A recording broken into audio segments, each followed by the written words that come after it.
বিসমিল্লাহির রহমানির রহিম। আল্লাহ ও রাসূলকে মান্য করলে সে বেহেশতি। হাদিস ৩২। হযরত উবায়দা ইবনে সামিত রাদিয়াল্লাহু আনহু বলেন, আমি রাসূল সাল্লাল্লাহু আলাইহি ওয়াসাল্লামকে এরূপ বলতে শুনেছি, যে ব্যক্তি ঘোষণা করেছেন যে আল্লাহ ছাড়া কোনো মাবুদ নেই, মুহাম্মদ সাল্লাল্লাহু আলাইহি আল্লাহ রাসূল, তার জন্য আল্লাহ দোজখের আগুন হারাম করে দিয়েছেন। মুসলিম। আল্লাহর উপর বিশ্বাস রেখে মারা গেলে সে বেহেশতি। হাদিস ৩৩। হযরত উসমান ইবনে আফফান রাদিয়াল্লাহু আনহু বলেন, হযরত রাসূল সাল্লাল্লাহু আলাইহি ওয়াসাল্লাম বলেছেন, যে বিশ্বাস নিয়ে মরবে আল্লাহ ছাড়া কোনো মাবুদ নেই, সে বেহেশতে যাবে। মুসলিম। যে আল্লাহর সাথে শরীক করে মরেছে সে জাহান্নামী। হাদিস ৩৪। হযরত জাবের ইবনে আব্দুল্লাহ রাদিয়াল্লাহু আনহু বলেন, হযরত রাসূল সাল্লাল্লাহু আলাইহি ওয়াসাল্লাম বলেছেন, দুইটি বিষয় অনিবার্য করে তোলে। এক ব্যক্তি জিজ্ঞাসা করল, হে আল্লাহর রাসূল, সে দুটি বিষয়ে কি? রাসূল সাল্লাল্লাহু আলাইহি ওয়াসাল্লাম বললেন, যে আল্লাহর সাথে কাউকে শরীক করে ইন্তেকাল করে সে দোজখে যাবে। পক্ষান্তরে যে আল্লাহর সাথে কাউকে শরীক না করে ইন্তেকাল করেছেন সে অবশ্যই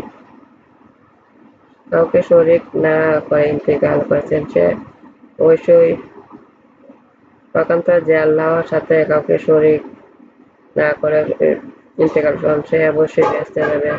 পক্ষান্তরে যে আল্লাহর সাথে কাউকে শরীক না করে ইন্তেকাল করেছে সে অবশ্যই বেহেশতে যাবে। মুসলিম। প্রত্যেক আমলের উপর নির্ভর করতে হবে। হাদিস ৩৫। হযরত আবু হুরায়রা রাদিয়াল্লাহু আনহু বলেন, একদিন রাসূল সাল্লাল্লাহু আলাইহি ওয়াসাল্লামকে ঘিরে বসেছিলাম এবং আমাদের সাথে হযরত আবু বকর, উসমান রাদিয়াল্লাহু আনহু ছিলেন। হঠাৎ রাসূল সাল্লাল্লাহু আলাইহি ওয়াসাল্লাম আমাদের মধ্য হতে উঠে চলে গেলেন এবং দেরি করলেন, যাতে আমরা শঙ্কিত হয়ে পড়লাম না জানি তিনি আমাদের হতে বিচ্ছিন্ন কোথাও বিপদগ্রস্ত হয়ে পড়লেন কিনা। এতে আমরা ব্যতিগ্রস্ত হয়ে বের হয়ে পড়লাম। অবশ্যই সকালের মধ্যে আমরা প্রথমেই ব্যস্ত হয়ে পড়েছিলাম। রাসূল সাল্লাল্লাহু আলাইহি ওয়াসাল্লাম তালাশে বের হয়ে পড়লাম। এমন কি তালাশ করতে করতে আমি বনী নাজ্জার গোত্রের জনৈক আনসারীর এক প্রচণ্ড বৃষ্টিতে বাগানে গিয়ে পৌঁছলাম। তার চারদিকে দেখলাম কোথাও দরজা পাওয়া যায় কিনা, কিন্তু তা পাওয়া গেল না। হঠাৎ দেখি তার বাইরে একটি ছোট নালা এসে বাগানের মধ্যে প্রবেশ করেছেন। তিনি বললেন, আমি খুব শুরু হয়ে নালাতে প্রবেশ করলাম। রাসূল সাল্লাল্লাহু আলাইহি ওয়াসাল্লামের কাছে গিয়ে পৌঁছলাম। হযরত রাসূল সাল্লাল্লাহু আলাইহি ওয়াসাল্লাম জিজ্ঞাসা করলেন, আবু হুরায়রা নাকি? আমি বললাম, জি হ্যাঁ। তখন রাসূল সাল্লাল্লাহু আলাইহি ওয়াসাল্লাম বলেছেন, ব্যাপার কি? আমি বললাম, আপনি আমাদের মধ্যে ছিলেন, হঠাৎ উঠে চলে আসলেন, এত দেরি করছেন যাতে আমাদের ভয় হতে লাগলো, না জানি আপনি আমাদের হতে বিচ্ছিন্ন হয়ে কোথাও কোন দিকে বিপদগ্রস্ত হয়ে পড়বেন কিনা। এই জন্য আমরা সকলেই ব্যতিব্যস্ত হয়ে পড়ি। সকলের মধ্যে আমি ব্যস্ত হয়ে পড়ি, আর একদল এসব লোকজন আমার পিছনে আসে। তারপর তার জুতা দুটি আমার হাতে তুলে দিয়ে বললেন, হে আবু হুরায়রা, আমার এই জুতা দুটি নিয়ে যাও, আর এই বাগানের বাইরে যে ব্যক্তি তোমার সাথে সাক্ষাৎ হয় সে অন্তরে স্থির বিশ্বাসে ছাড়া আল্লাহ ছাড়া কোনো মাবুদ নেই বলে সাক্ষ্য দেয়, তুমি বেহেশতের খবরদারি দাও। প্রথমে হযরত ওমরের সাথে আমার দেখা হলো। তিনি আমাকে জিজ্ঞেস করলেন, আবু হুরায়রা, এই জুতাটি কেন? আমি বললাম, এটা রাসূল সাল্লাল্লাহু আলাইহি ওয়াসাল্লামের জুতা, এটা সহকারে আমাকে পাঠিয়েছেন। কোনরূপ ব্যক্তি দেখলে যে ব্যক্তি অন্তরে স্থির বিশ্বাসের সাথে আল্লাহ ছাড়া কোনো মাবুদ নেই বলে সে সাক্ষ্য দেয়, আমি যেন তাকে বেহেশতের খোঁজখবর দেই। একথা শুনে ওমর রাদিয়াল্লাহু আনহু বললেন, আল্লাহ ছাড়া কোনো মাবুদ নেই। আমার বুকের উপর ঘুষি মারলেন এবং যাতে আমি চিত হয়ে পড়ে গেলাম। তারপর তিনি বললেন, ফিরে যাও আবু হুরায়রা। আমি আঘাতের জন্য কাঁদতে কাঁদতে রাসূল সাল্লাল্লাহু আলাইহি ওয়াসাল্লামের সঙ্গে পৌঁছলাম। দেখি ওমর রাদিয়াল্লাহু আনহু আমার ঘাড়ে সওয়ার হয়েছেন। তিনি আমার পিছনে পিছনে এসে পৌঁছালেন। রাসূল সাল্লাল্লাহু আলাইহি ওয়াসাল্লাম জিজ্ঞাসা করলেন, তোমার কি হলো আবু হুরায়রা রাদিয়াল্লাহু আনহু? আমি বললাম, আমি প্রথমে উমরকে পাই। যখন আমি তাকে সংবাদ দেই তার জন্য আপনি আমাকে পাঠিয়েছিলেন, তিনি আমার বুকে এমন জোরে ঘুষি মারলেন যাতে আমি চিত হয়ে পড়ে গেলাম। তারপর তিনি ওমর আমাকে বললেন, ফিরে যাও। রাসূল সাল্লাল্লাহু আলাইহি সাল্লাম বললেন, কেন এরূপ করলে ওমর? ওমর বলে, হে আল্লাহর রাসূল, আপনার আপনার উপর আমার পিতামাতার কুরবান হোক। আমি আপনার জুতা সহকারে আবু হুরায়রাকে এজন্য পাঠিয়েছিলাম যে ব্যক্তি অন্তরে স্থির বিশ্বাসের সাথে সাক্ষ্য দিবে যে আল্লাহ ছাড়া কোনো মাবুদ নেই, তাকে সে যেন জান্নাতের সুসংবাদ দেয়। রাসূল সাল্লাল্লাহু আলাইহি ওয়াসাল্লাম বলছে, হ্যাঁ। রাসূল সাল্লাল্লাহু আলাইহি ওয়াসাল্লাম বলেছে, এরূপ করবেন না। আমার ভয় পিছনের লোকে এবং উপর ভরসা করে বসবে, সুতরাং তাদেরকে আমল করতে দিন। রাসূল সাল্লাল্লাহু আলাইহি ওয়াসাল্লাম বলেন, আচ্ছা, তাদেরকে আমল করতে দাও। মুসলিম। আল্লাহ ছাড়া কোনো মাবুদ নেই বলে সে জান্নাতি। হাদিস ৩৬। হযরত মুআয ইবনে জাবাল রাদিয়াল্লাহু আনহু বলেন, রাসূল সাল্লাল্লাহু আলাইহি ওয়াসাল্লাম বলেছেন, বেহেশতের কৃষি হচ্ছে আল্লাহ ছাড়া কোনো মাবুদ নেই বলে সাক্ষ্য দেয়। আমল। আহমদ। নামাজ একমাত্র পথ হলো খাঁটি অন্তরে বিশ্বাস করা। হাদিস ৩৭। হযরত উসমান রাদিয়াল্লাহু আনহু বলেন, হযরত রাসূল সাল্লাল্লাহু আলাইহি ওয়াসাল্লাম বলেন, হযরত রাসূল যখন ইন্তেকাল করলেন, সাহাবাদের মধ্যে কতক সাহাবা অত্যন্ত চিন্তিত হয়ে পড়লেন, এমনকি তাদের কারো কারো মনে নানারূপ খটকা উপস্থিত হওয়ার উপক্রম। হযরত উসমান রাদিয়াল্লাহু আনহু বলেন, তাদের অন্যতম ছিলাম। এমন সময় হযরত উমর রাদিয়াল্লাহু আনহু উপস্থিত। উমর রাদিয়াল্লাহু আনহু আমার কাছে দিয়ে গেলেন, আমাকে সালাম করলেন, অথচ আমি তা বুঝতে পারলাম না। উমর গিয়ে আমার বিরুদ্ধে হযরত আবু বকর রাদিয়াল্লাহু আনহু এর কাছে অভিযোগ করলেন। তারপর উভয়ে আমার কাছে আসলেন, উভয়ে আমাকে সালাম করলেন। তারপর আবু বকর আমাকে জিজ্ঞেস করলেন, কি হয়েছে উসমান, আপনি যে আপনার ভাই উমরের সালাম জবাব দিলেন না? আমি বললাম, কই, আমি তো এরূপ করিনি।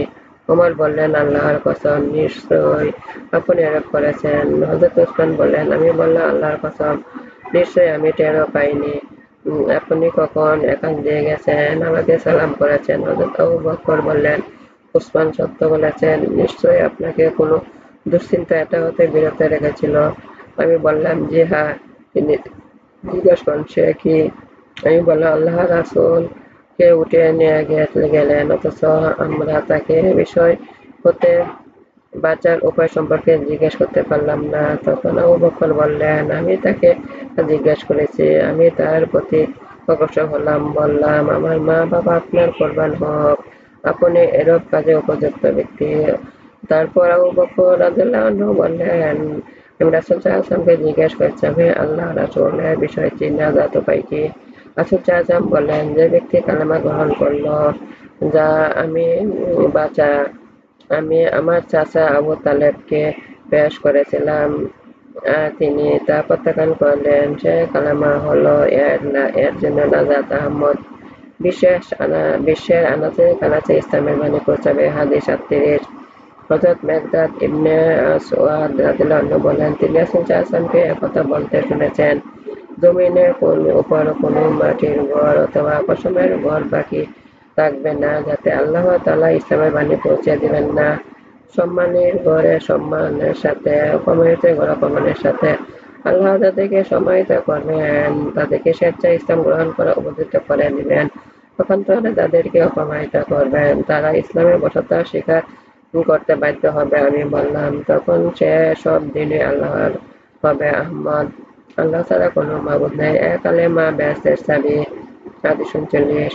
হযরত ওহাব ইবনে মুনাব্বিহ রাদিয়াল্লাহু আনহু হতে বর্ণিত, তাকে জিজ্ঞেস করা হয়েছিল, আল্লাহ ছাড়া কোনো মাবুদ নেই, এ কালেমা কি বেহেশতের কুঞ্জি নয়?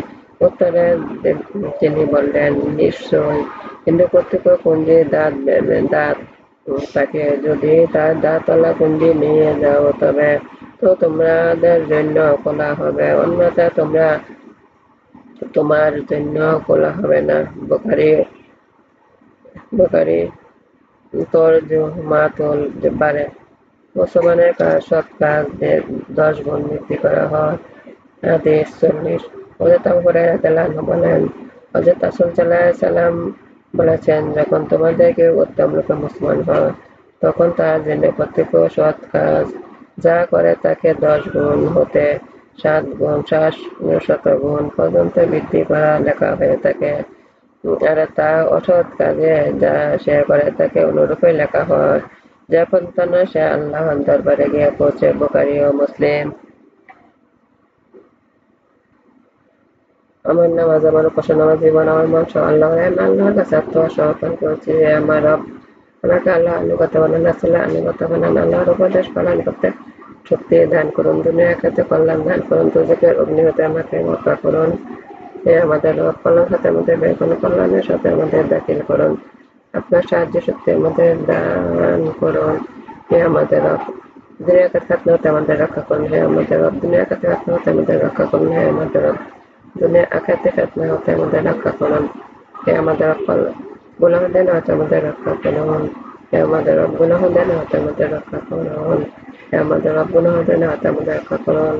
হে আমাদের রব, আপনাকে সাহায্য চাইতেছি দোজখের অগ্নি হতে, কবর আযাব হতে, জীবন মরণের পরীক্ষা হতে, খানা দাজ্জালে ফিতনা হতে। হে আল্লাহ, আপনার কাছে সাহায্য চাইতেছি কৃপণতা হতে, কাপুরুষতা হতে, বয়স্কের মন্দতা হতে, অন্তরের ফিতনা হতে, কবরের আযাব হতে আমাদের রক্ষা করুন।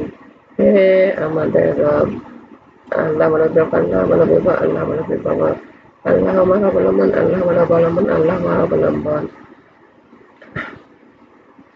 আমার ভিডিওগুলো আপনি বেশি করে শেয়ার করুন, বেশি করে সাবস্ক্রাইব করুন। পরবর্তী ভিডিও দেখার জন্য চোখ রাখুন। পরবর্তী ভিডিও দেখার জন্য আমন্ত্রণ রইল। বেশ গুরুত্বপূর্ণ হাদিসগুলো আপনি শুনুন, অন্যকে শোনার সাহায্য করুন, বেশি করে সাবস্ক্রাইব করুন, বেশি করে শেয়ার করে।